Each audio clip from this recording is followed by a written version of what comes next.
దేవరాగం జ్ఞానయోగం వ్యాసపీఠం బహువేదశాస్త్రం బోధామృతహిత శ్రీమన్నారాయణం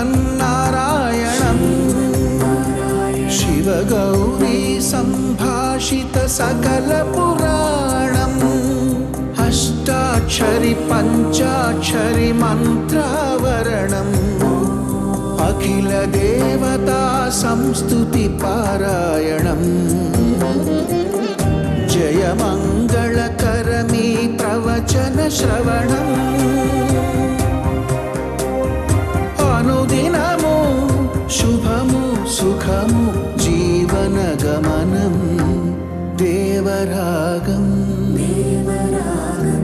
జ్ఞానయోగం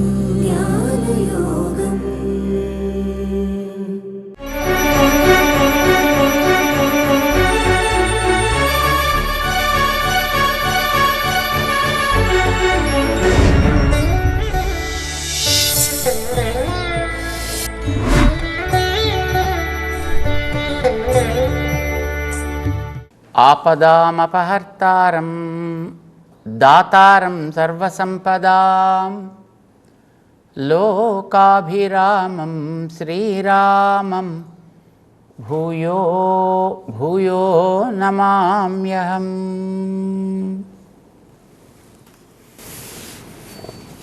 జై శ్రీమన్నారాయణ. ప్రియ భగవద్బంధువులారా, భగవద్గీతలో 5వ అధ్యాయాన్ని మనం స్మరణ చేస్తున్నాం.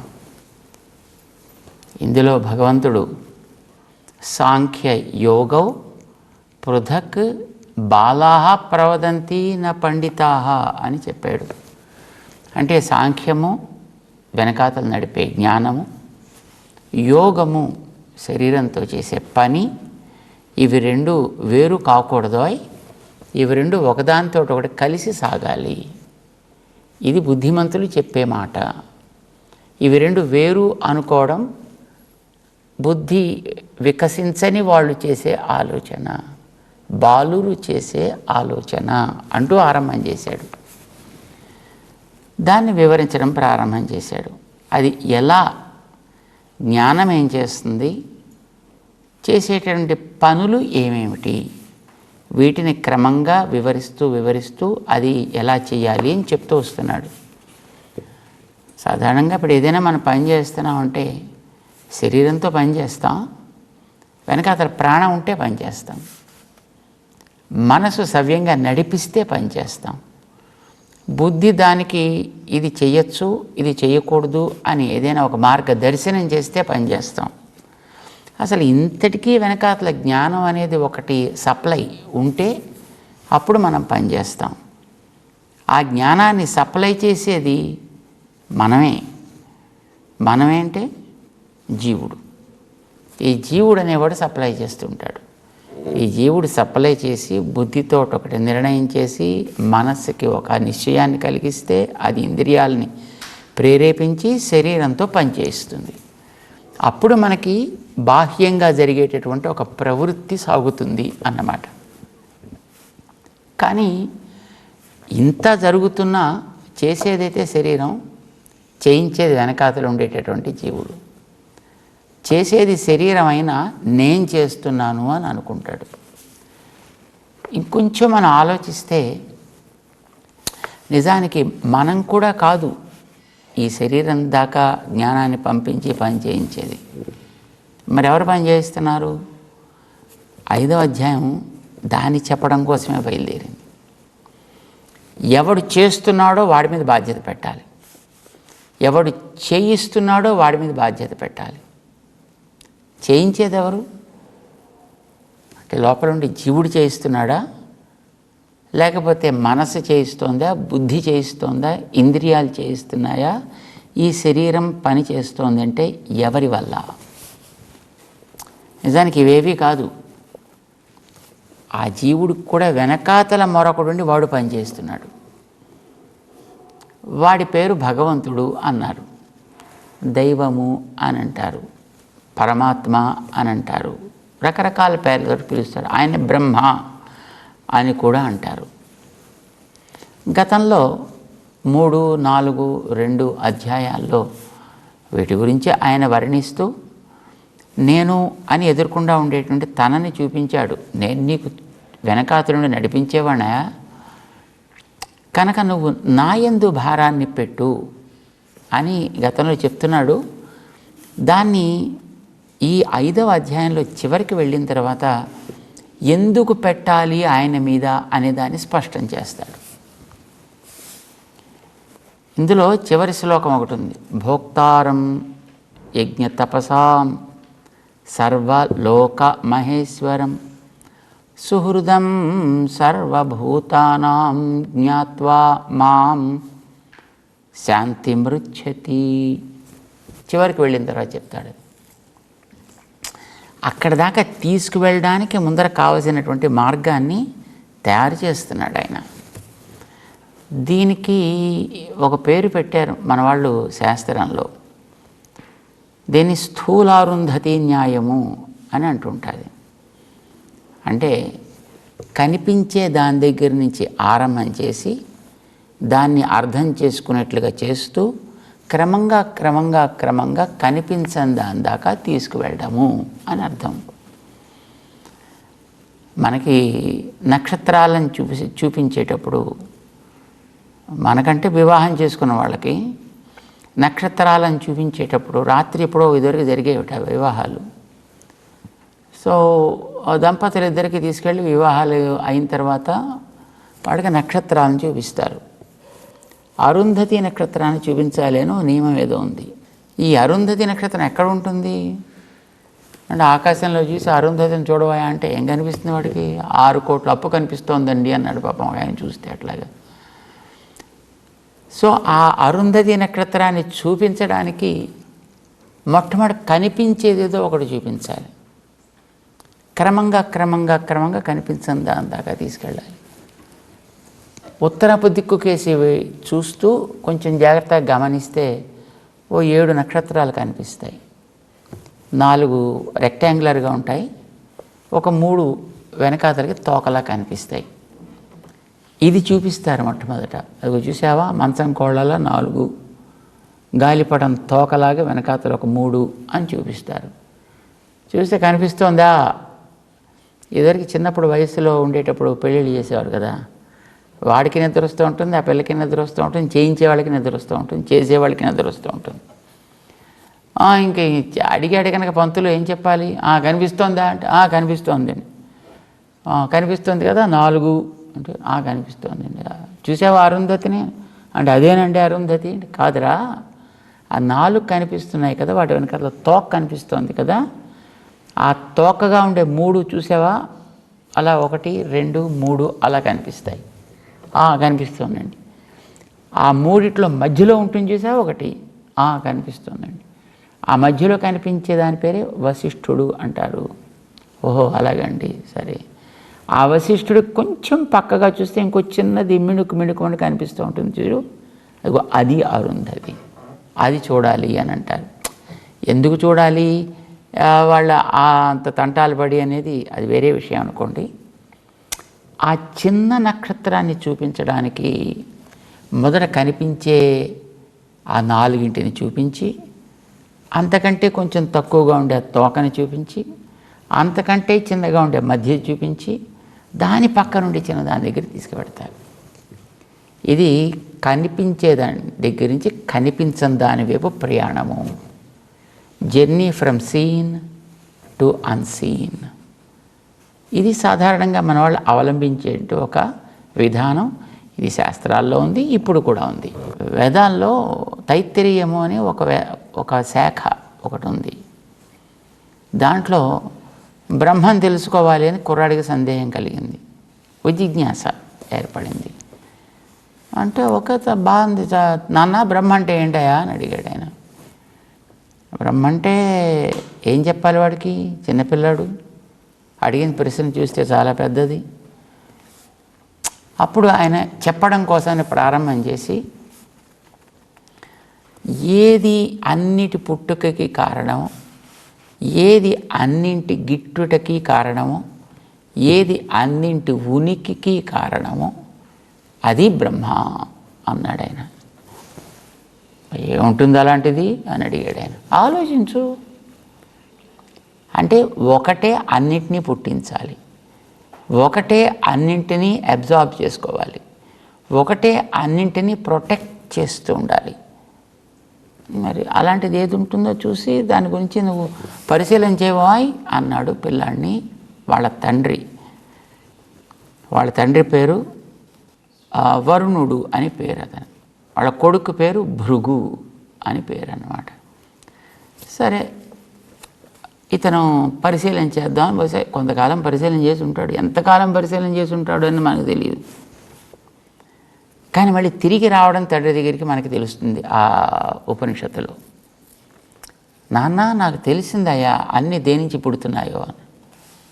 దేనించి పుడుతున్నాయో? తిండి వల్ల పుడుతున్నాయి నాన్న అన్నాడు. భేష్, బాగా కనిపెట్టావు. అంటే మరి తిండి అంటే మనం తినేటటువంటి అన్నం, బియ్యం, పప్పులు, ఉప్పులు, కూరలు, ఆకులు, రకరకాలైనటువంటివి ఇవి. ఓకే, ఇవన్నీ ఎక్కడి నుంచి వస్తున్నాయి? ఇవన్నీ మట్టిలోంచి వస్తున్నాయి. కనుక మట్టి అన్నాన్ని ఇస్తుంది కనుక మట్టికి కూడా అన్నం అని పేరు పెడదాం.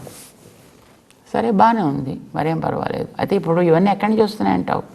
అది తింటేనే పుట్టుక సాగుతోంది కనుక ఆ పుట్టుకకి కారణమైనటువంటిది మట్టి. గుడ్. మరి నాన్న ఇవన్నీ పోయిన తర్వాత కూడా మళ్ళీ ఆ మట్టిలోనే కలుస్తున్నాయా? అంచేత అన్నిటినీ తిరిగి తనలో చేర్చుకునేది కూడా మట్టే.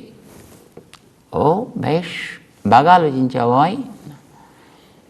మరి అంతేకాదు నాన్న, అన్నింటి యొక్క ఉనికిని నిలబెట్టేది కూడా మట్టే. ఇక్కడ మన నీళ్ళలో దిగినా అప్పుడప్పుడు మళ్ళీ మట్టి మీదకే రావాల్సి వస్తుంది. నేలలోంచి పైకి ఆకాశంలోకి ఎగిరినా మళ్ళీ మట్టి మీదకి రావాల్సి వస్తుంది. తిరిగినా మట్టి మీదే, పడుకున్నా మట్టి మీదే.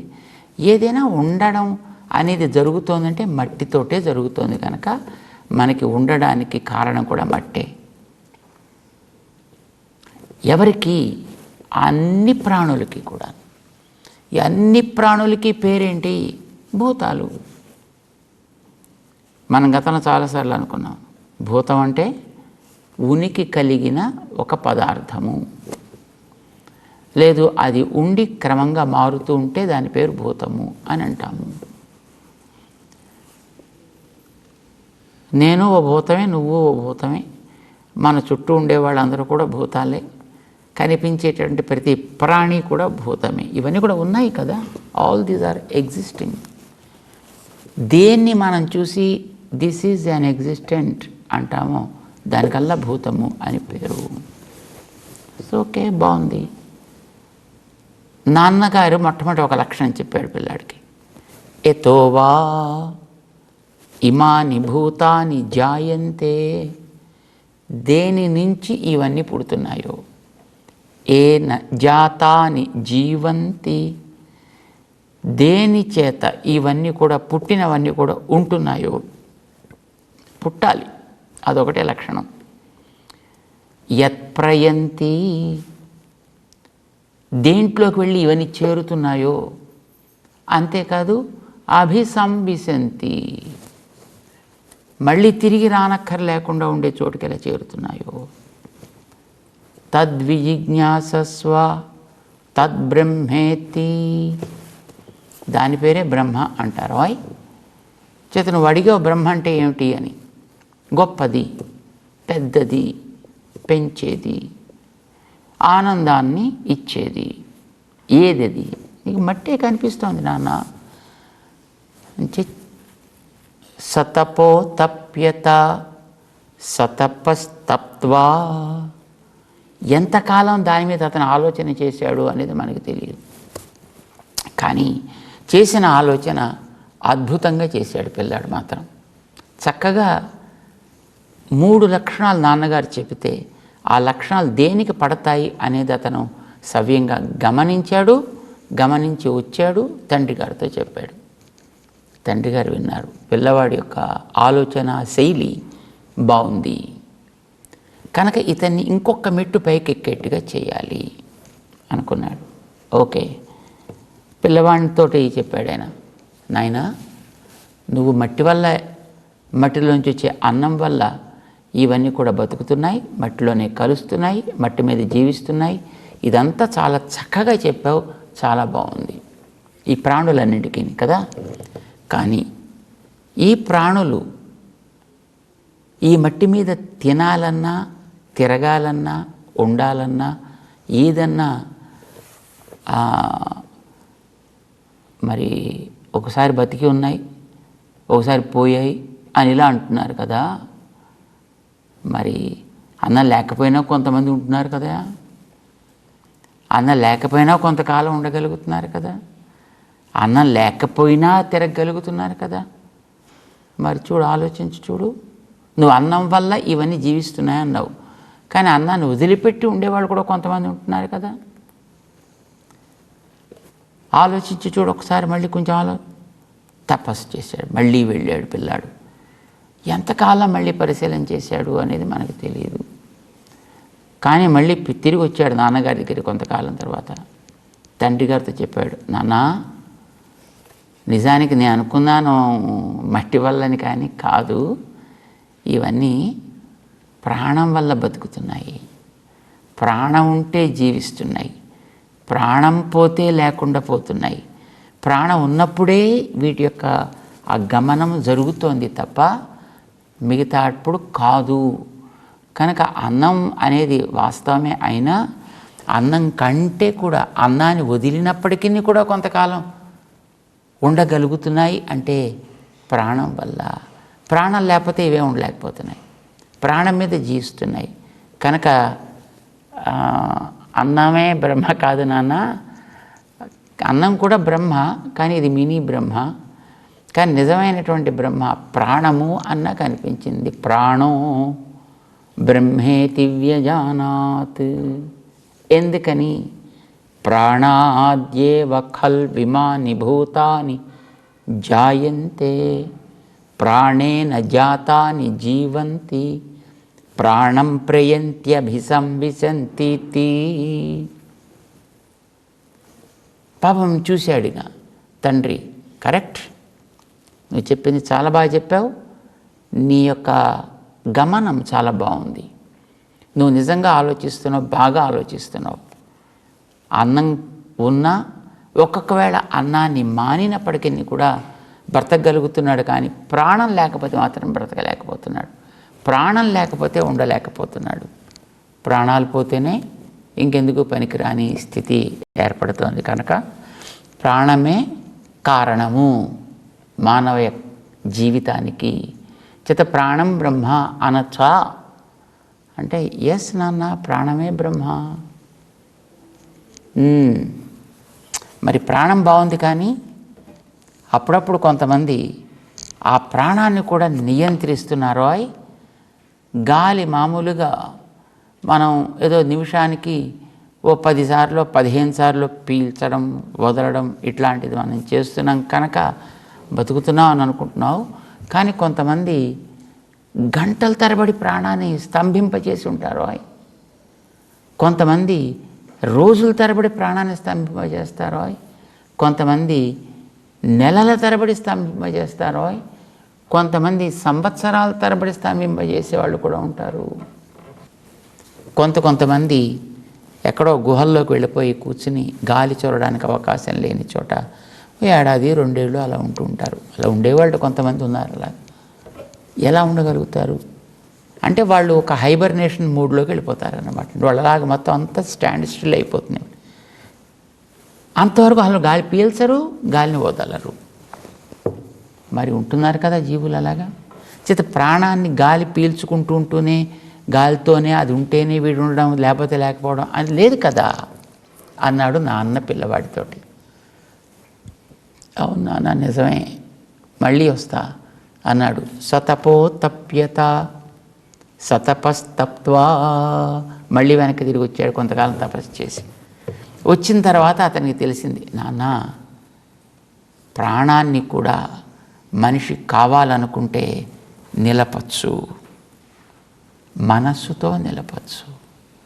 అయితే మనస్సు ఉంటే వాడికి బ్రతుకు వస్తుంది, మనస్సుంటే బ్రతుకు పోతుంది, మనస్సుంటే బ్రతుకు నిలుస్తుంది. కనుక మనో బ్రహ్మేతి వ్యజానాత్, మనస్సు బ్రహ్మ అని చెప్పాడండి ఆయన.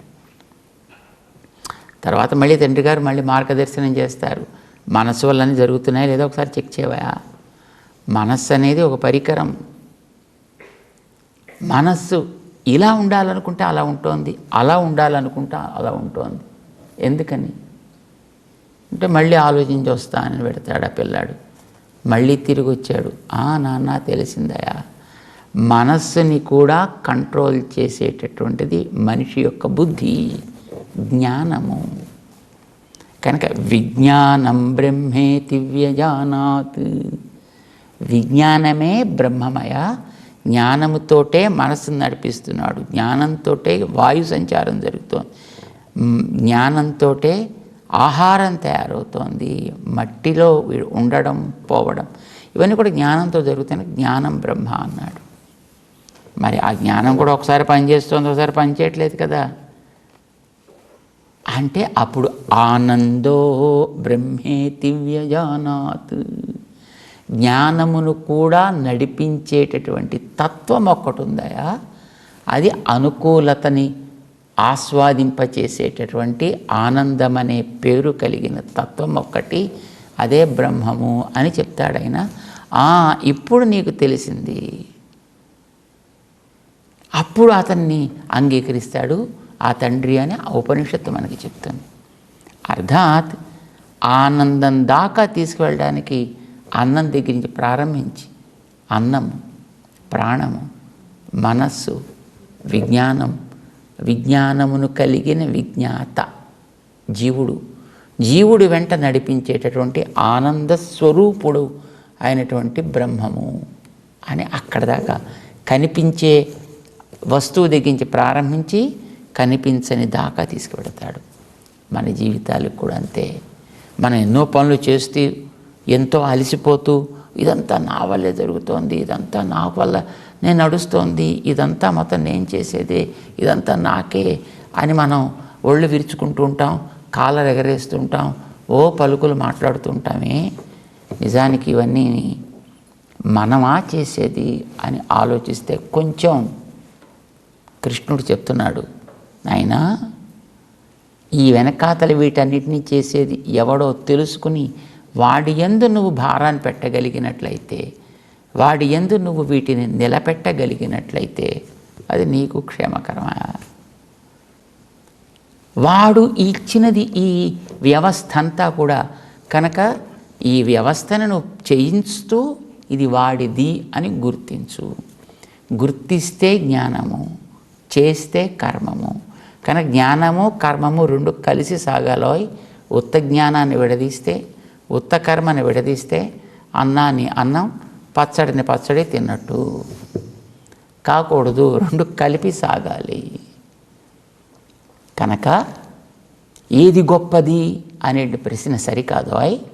ఇవి రెండూ కూడా మనకి కలిసి సాగవలసినవి. ముందుకు నడిపిస్తాడు కృష్ణుడు 5వ అధ్యాయంలో. దాన్ని తెలుసుకుందాం. జై శ్రీమన్నారాయణ.